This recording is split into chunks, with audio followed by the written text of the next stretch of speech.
रानी, normally हम black colour को बहुत एक ग्लूमी तरीके से अटैच करते हैं, तो what is black film about? Is it a very gloomy subject? What is it No, about? it's not. Black is a film about triumph, about victory, about having achieving one's goals. It's a lot of things. I can't explain to you in like one line. But black does not represent being morbid or dark or nothing of that sort. It goes beyond that. The film, the title Black suggests because the girl whose role that I'm playing is of a deaf, dumb, and blind girl. And because of that, the film's name is Black. Because for her, everything around her is dark, black, and everything. But the film story is not that. The film story is about this girl who wants to achieve her goal and how spirited she is in spite of her being physically challenged, and how she overcomes that and she achieves a goal. So it's about these people, how spirited they are, and if they want to achieve their goal, they can, because they have very strong willpower. Maybe I would say stronger than we human beings. So it's about them. It's about how spirited they are and how they can do everything to achieve their goal. रानी कि इस तरह का role, specially जो जैसा किरदार आप इस film में निभाया है, कभी किसी ने निभाया नहीं है इंडस्ट्री में। एंड आपके लिए वॉज देयर एनी पॉइंट, एक रेफरेंस पॉइंट जिसको देख के you could gather something from it?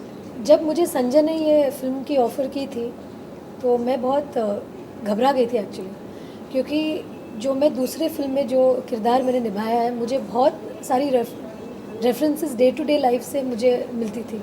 अगर मुझे लॉयर का रोल करना था तो मेरे फैमिली में बहुत सारे लॉयर्स हैं। अगर मुझे जैसे युवा जैसा रोल करना था तो मैंने ऐसे लोगों को जो मेरे घर में काम करते हैं उनको मैंने देखा हुआ है। और जो जैसे next door girl, so you get references. लेकिन जब ये रोल के बारे में मुझसे कहा गया तो मैं बहुत घबरा गई थी और मैंने संजय को बोला कि मैंने कभी ऐसे किसी को देखा नहीं है, कभी इनसे मैं मिली नहीं हूँ, तो मैं कैसे कर सकती हूँ रोल, और मैं नहीं चाहती हूँ कि as a director I should let you down. तो तभी उन्होंने कहा कि कुछ नहीं, मैं आपको हेल्प करूँगा, I will take you to the deaf blind school which is the Helen Keller Institute which is in Vashi. तो हम ऐसे स्कूल में जाएंगे, हम ऐसे बच्चों को देखेंगे, उनको ऑब्ज़र्व करेंगे।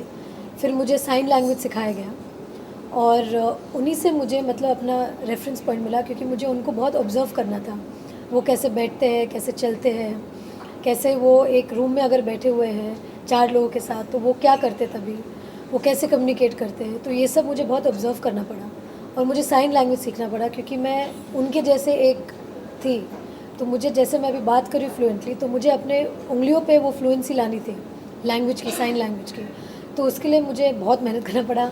आई prepared for the role for nearly a year, myself and Amit ji, both of us. एंड फिर शूटिंग के दौरान भी वो लोग हमेशा हमारे साथ रहते थे। संगीता करके एक लड़की है जो जैसे डेफ ब्लाइंड लोगों के साथ बात करती, कम्युनिकेट करती है, तो उनसे मैंने बहुत सीखा साइन लैंग्वेज के बारे में, उनको मैंने बहुत ऑब्ज़र्व किया। और ये रोल बिना रेफरेंस के मैं कर भी नहीं पाती, क्योंकि ये ऐसी चीज़ है कि अगर आपको बोला जाए कि आप कुछ सुन नहीं सकते हो, कुछ बोल नहीं सकते हो, कुछ देख नहीं सकते हो, तो how are people like that? तो it was complex.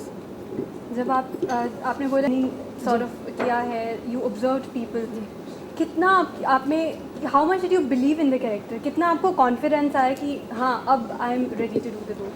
Actually confidence तो तभी आया जब मैंने पहला शॉट दिया था शिमला में। तब तक मैं एकदम नर्वस थी और सुबह 4 बजे की शूटिंग थी शिमला की ठंड में। और मेरा पहला शॉट है जो अभी आप ट्रेलर्स में जो देखते हो, जो फर्स्ट ट्रेलर आया था, जो मैं चल के चर्च की तरफ जाती हूँ और मैं हाथ ऐसे करती हूँ, तो वो इनफैक्ट मेरी पहली शूटिंग थी फिल्म में। और मैं बहुत घबराई हुई थी क्योंकि संजय को एक स्पेशल वॉक चाहिए था इस रोल के लिए। तो वो शॉट के बाद मैं थोड़ा सा मैं I was slightly relaxed, but still I was not relaxed because I had to say my dialogues, I had to like convey my dialogues through the sign language. So actually tension was there all through, क्योंकि संजय ऐसे director है कि he believes in being perfect and for him every shot has to touch the heart. तो बहुत बार ऐसा होता था कि मैं शॉट देती थी और उनको अच्छा नहीं लगता था और मुझे हमेशा ऐसे बोलते थे दिल को नहीं छुआ है। तो मैं ऐसे सोच रही थी कि अच्छा, तो मैं अभी मैं और क्या कर सकती हूँ। तो बहुत बार मुझे अमित अंकल के पास जाके हेल्प मांगना पड़ता था कि no what can I do, and he was always there to help me and tell me कि आप ऐसे करो ऐसे करो। तो it was I think I was tensed all through the film. Sanjay ने एक इंटरव्यू में बोला था कि उनको विश्वास था कि ये रोल अगर कर सकता है तो आप ही कर सकती हैं, जी। पर कुछ ऐसी जब जैसे आप बता रही हैं कि कभी उनको लगता था कि नहीं, ये इस तरह से नहीं हुआ है जिस तरह से वो चाहते हैं। एक पॉइंट था जो संजय ने बोला, नहीं I think Rani you were right कि ये आपसे नहीं हो रहा है। नहीं, एक्चुअली मैं और संजय हमेशा मजाक करते रहते हैं, और पूरी फिल्म में हमने बहुत ही मतलब हंस खेल के बना ली पिक्चर।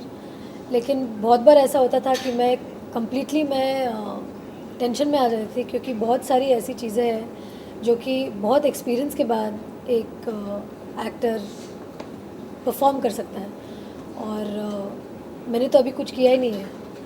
तो बहुत बार ऐसा होता था कि I to find it difficult, I to not be able to do it, but I guess I had the blessings of God, and I had Sanjay as my director, I had Amit uncle as my co-star, और बहुत ही मतलब मुझे help मिले इन सब लोगों से। रानी look वही रखिएगा जी। लेकिन निजी तौर पर ये जैसे काफ़ी भावुक अनुभव रहा होगा इस किरदार को अदा करना। इसके बाद निजी तौर पर आपने किस तरीके का शायद बदलाव आया हो, शायद आपको लगा हो कि आप बहुत लकी हैं कि आप बोल सकती हैं, देख सकती हैं? जी, ऐसा तो है कि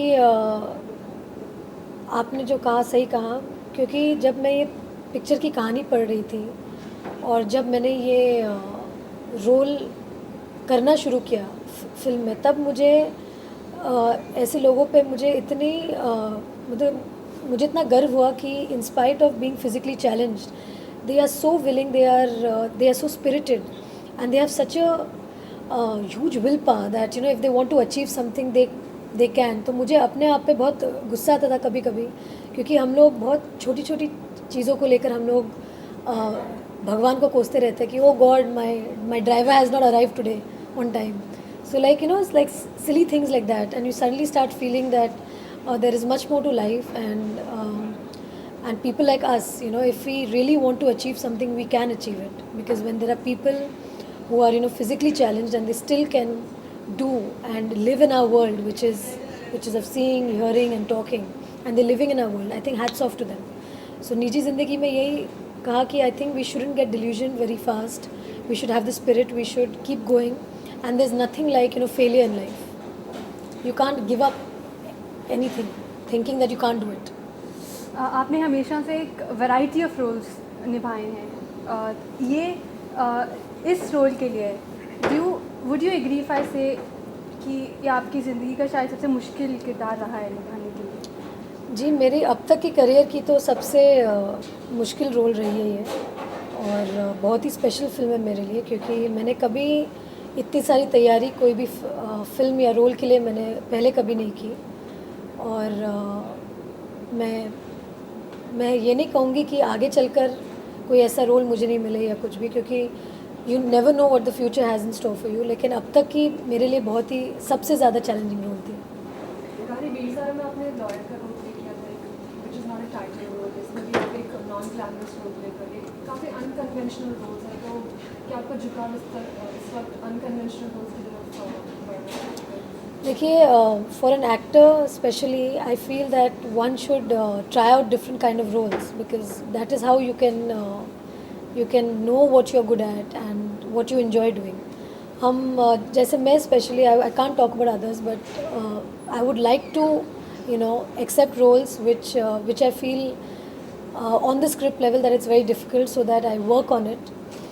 और मुझे बहुत मतलब मुझे अच्छा लगता है कि मैं अलग अलग रोल्स करूँ और मैं एक्सपेरिमेंट करूँ और देखूँ कि ऑडियंसेस कैसे उस रोल के साथ मतलब रिएक्ट कर रहे हैं मेरी तरफ। रानी, चूँकि फिल्म की थीम ऐसी है, कुछ लोग ये मानना चाहेंगे कि फिल्म नीश ऑडियंसेस के लिए टारगेटेड है, इस पर आपकी क्या राय है? मेरे ख्याल से black it's more universal and commercial than any of the other films that are being made today, and I feel for Indian audience and for audiences abroad, not only Indian audiences but even audiences who are, you know, having foreign languages, I think this subject is very universal, क्योंकि ये जो कहानी है एक लड़की की जो def, डम और ब्लाइंड है, ये जो फिज़िकली चैलेंज है ये लड़की, ऐसे बच्चे हम हर जगह पाएंगे, इंडिया में पाएंगे, पुअर क्लास में भी पाएंगे, रिच क्लास में भी पाएंगे, क्योंकि ऐसे बच्चे कहाँ जन्म लेते हैं हमें नहीं पता, मतलब किसी के भी घर में ले सकते हैं और कहीं भी ले सकते हैं। तो I think this is one film which will not only be applicable to people here in India but I think around the world. और मेरे ख्याल से ये कोई नीश ऑडियंस के लिए नहीं बनाई गई है,